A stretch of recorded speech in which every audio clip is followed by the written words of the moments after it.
যুদ্ধে আছে তালেবান, মার খাচ্ছে পাকিস্তান, আর তালি দিচ্ছে হিন্দুস্তান। সুপ্রিয় দর্শক মণ্ডলী, সালাম এবং শুভেচ্ছা নেবেন। ৯ অক্টোবরেই কেন পাকিস্তান কাবুলের উপর বিমান হামলা চালালো?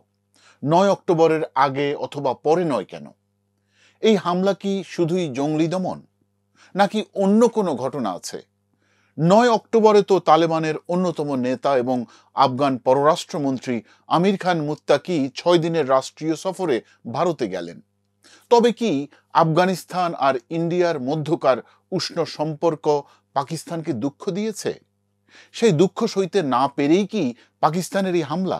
যদি তাই হয়, তাহলে আফগানিস্তান পাকিস্তানের এই হামলা পাল্টা হামলার কথা বলার আগে আমির খান মুত্তাকির সাথে একটু ভারত ঘুরে আসা দরকার। ভারত, পাকিস্তান এবং আফগানিস্তানের এই ত্রিমুখী প্রেম বিরহ এই অঞ্চলের রাজনীতিতে নতুন মেরুকরণ শুরু হয়েছে। দেখেন, আফগানিস্তানের এই ইউটার্ন বদলে দিয়েছে ভারতের রাজনীতির কৌশলও। Good Taliban bad Taliban, good terrorism bad terrorism, ये अब चलने वाला नहीं है। হায় রে রাজনীতি!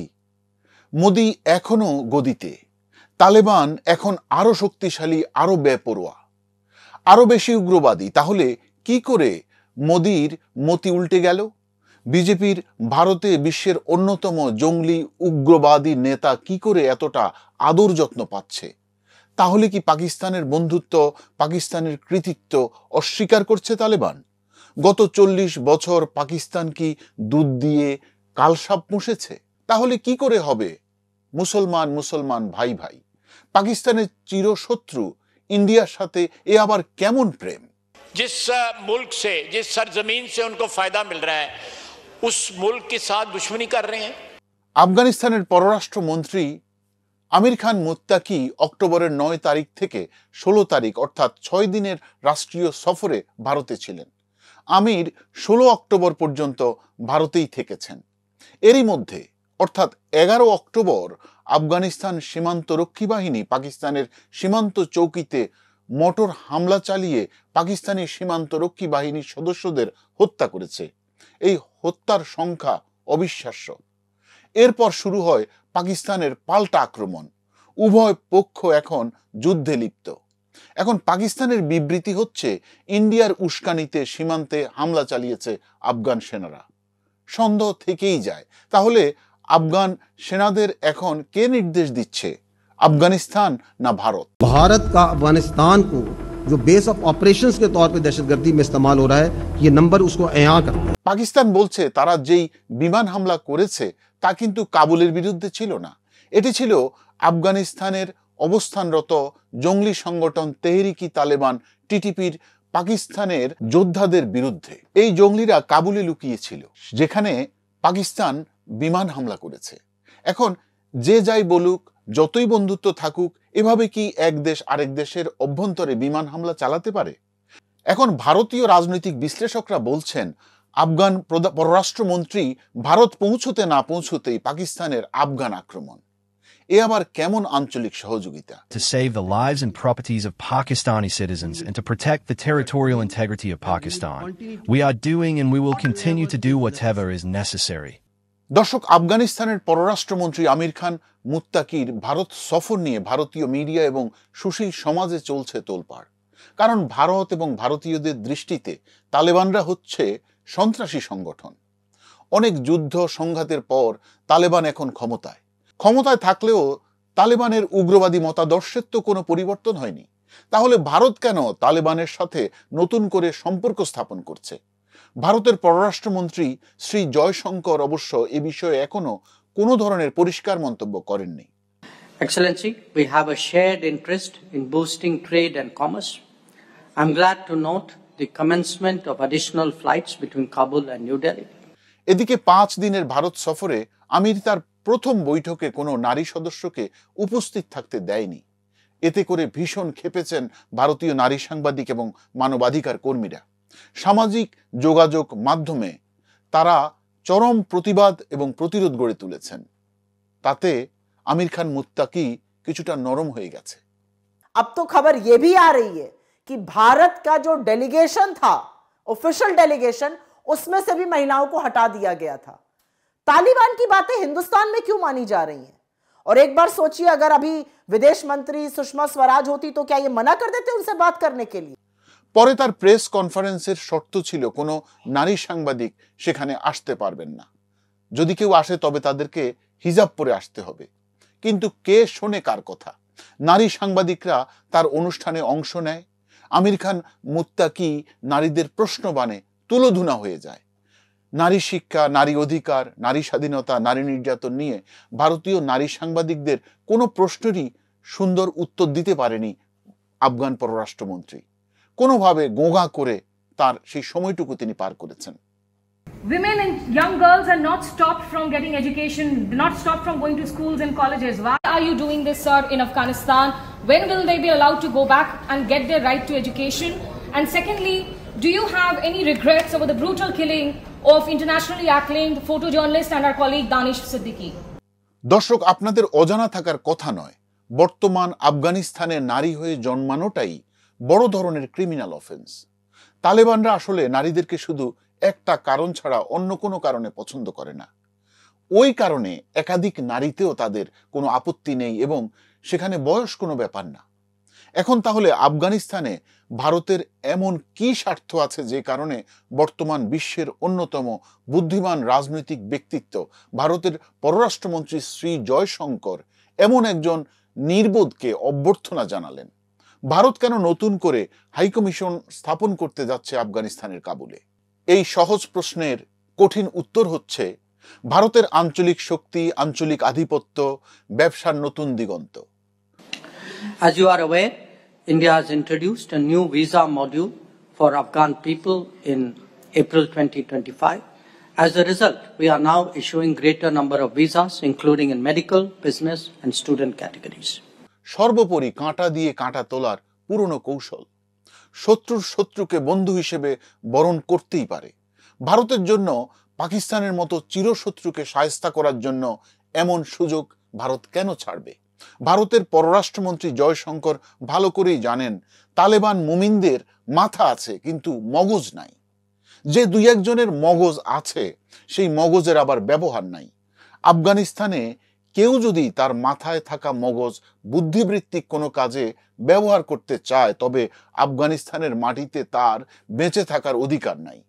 বিশ্ব মিডিয়া এবং রাজনৈতিক বিশ্লেষকরা বলছেন ভারতের জন্য এমন একটি জঙ্গলি জনগোষ্ঠীকেই দরকার। ভারত এখন বিশ্বের মানচিত্রে গুরুত্বপূর্ণ পরাশক্তি। তাদের নাগরিকদের জীবনের মূল্য অনেক বেশি। তাদের দরকার এমন কিছু মানুষ যাদের জীবনের কোনো মূল্য নাই। তাই তারা তালেবানদেরকে টার্গেট করেছে ভারতের হয়ে পাকিস্তানের বিরুদ্ধে প্রক্সি যুদ্ধ করার জন্য। এখন এই কূটনীতিতে ভারতের সফলতা দৃশ্যমান। হায় সেলুকাস, কার যুদ্ধ কে করে?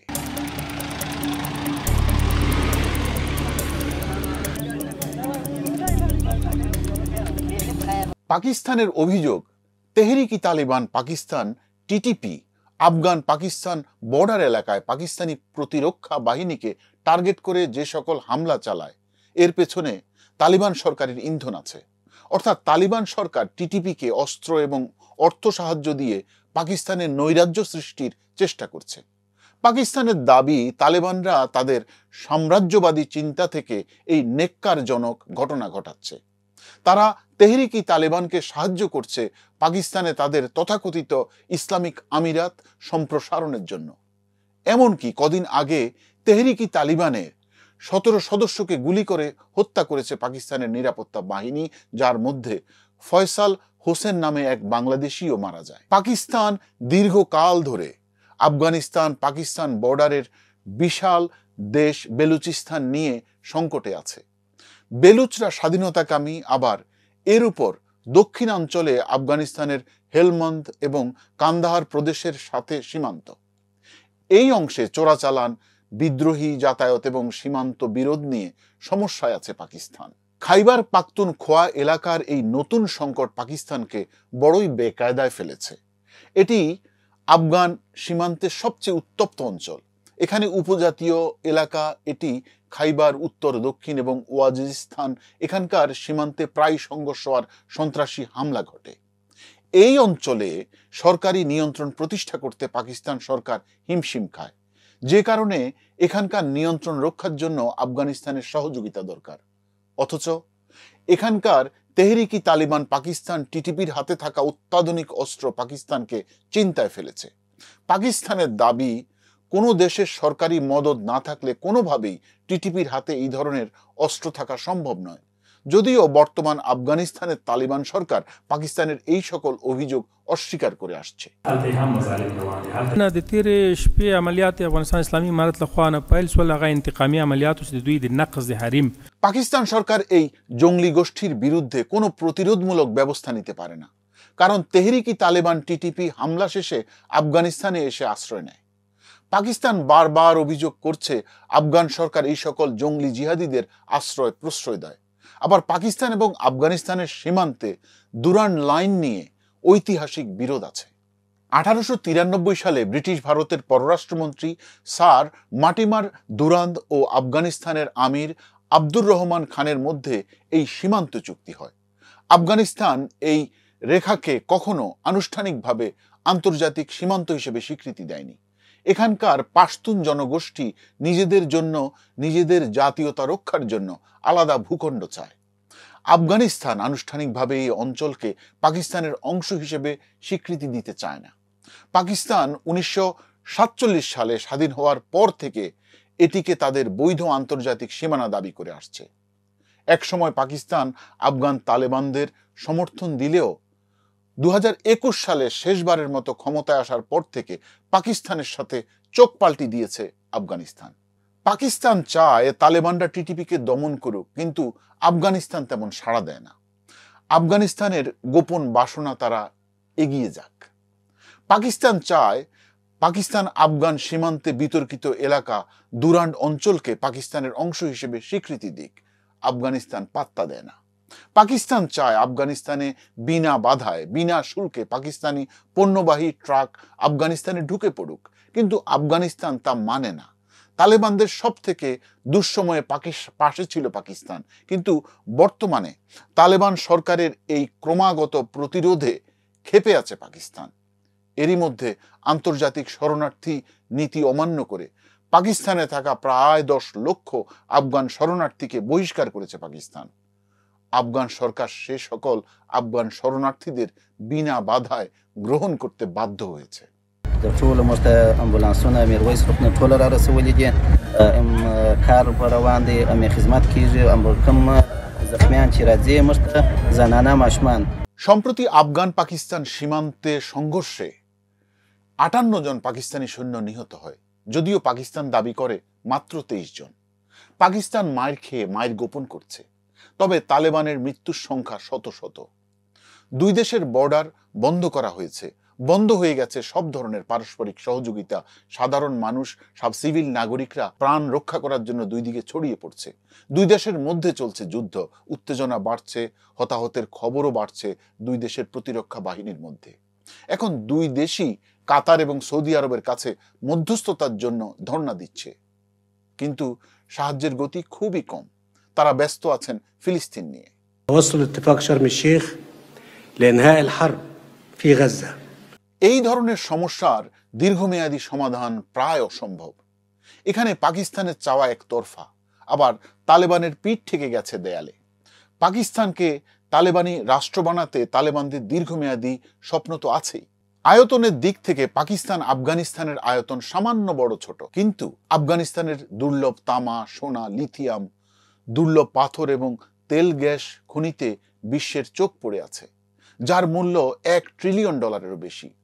এই খনিজ সম্পদ এবং ভৌগোলিক অবস্থানের কারণে আফগানিস্তান অত্যন্ত গুরুত্বপূর্ণ।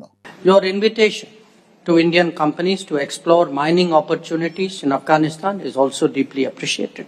লিথিয়াম এবং তামার মতো প্রচুর খনিজ সম্পদ থাকায় এই অঞ্চলে চায়নার প্রভাব বাড়ছে। আফগানরা আমেরিকার মদত পুষ্ট পশ্চিমাদের বিশ্বাস করে না। এমত অবস্থায় ফাঁকা মাঠে সুবর্ণ সুযোগ নিতে এগিয়ে এসেছে ইন্ডিয়া।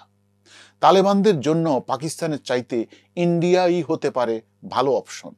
কাবুলে ইন্ডিয়ান এম্বাসি স্থাপনের সকল ব্যবস্থা চূড়ান্ত করেছে। ইন্ডিয়া আফগানিস্তানে ঢুকতে পারলে ভারতীয় পণ্য শুধু আফগানিস্তান নয়, ভারতীয় পণ্যবাহী ট্রাক অবাধে ঢুকে যাবে তুর্কমেনিস্তান, উজবেকিস্তান, তাজিকিস্তানের মতো বিশাল বাজারে। বিশ্ব বাজার ধরার জন্য তালেবান বিরোধী ভারত এখন তালেবানদের তোষামত করতে আর কোনো আপত্তি তুলছে না। Excellency, we have a common commitment towards growth and prosperity. যে ভারত নিজ দেশের মুসলমানদের দ্বিতীয় শ্রেণীর নাগরিক করে রেখেছে, সেই ভারতে পাকিস্তানকে শায়েস্তা করার জন্য তাদের রাষ্ট্রীয় পলিসি বদলাতে দেরি করেনি। নরেন্দ্র মোদীর প্রধান গুন্ডা উত্তরপ্রদেশের মুখ্যমন্ত্রী যেই যোগী আদিত্যনাথ মুসলমান এবং তালিবানদের মানুষ মনে করতেন না। महिलाओं और बच्चों के विरोधी तालिबान के कृत्यों का समर्थन करने का मतलब महिलाओं और आधी आबादी का अपमान करना, बच्चों का अपमान कर रहा। এখন সেই যোগীর রাজ্যের দারুল উলুম দেওবন্দ মাদ্রাসায় যখন তালেবান নেতা আমিরকে এত বিশাল সংবর্ধনা দেয়া হয়, তখন পাকিস্তানকে বাকিটুকু বুঝে নিতে হবে। এই যুদ্ধ দীর্ঘমেয়াদী হবে, কিন্তু এই যুদ্ধই আসল যুদ্ধ নয়। মূল যুদ্ধ হবে অর্থনৈতিক যুদ্ধ, মূল যুদ্ধ হবে আঞ্চলিক শক্তি বৃদ্ধির যুদ্ধ, যেই যুদ্ধের কারণে পাকিস্তানকে অনেক বড় মূল্য দিতে হবে। পাকিস্তান আফগানিস্তানের 2000 মাইলের বিশাল বর্ডারে পাকিস্তানের নিরাপত্তা ব্যবস্থা আরো কয়েক গুণ জোরদার করতে হবে। বেলুচিস্তানের স্বাধীনতা কামীরাও এখন ভারত এবং আফগানিস্তানের সহায়তা পাবে। খাইবার পাখতুনখোয়া পাকিস্তানের হাত থেকে খোয়া যাওয়ার সম্ভাবনা বাড়বে। অর্থনৈতিক এবং রাজনৈতিকভাবে করুণ দুরবস্থায় থাকা পাকিস্তানের ভবিষ্যৎ এই যুদ্ধে আরো বেশি দুর্ভোগ ডেকে আনবে। ভালো থাকবেন, সুস্থ থাকবেন, ধন্যবাদ।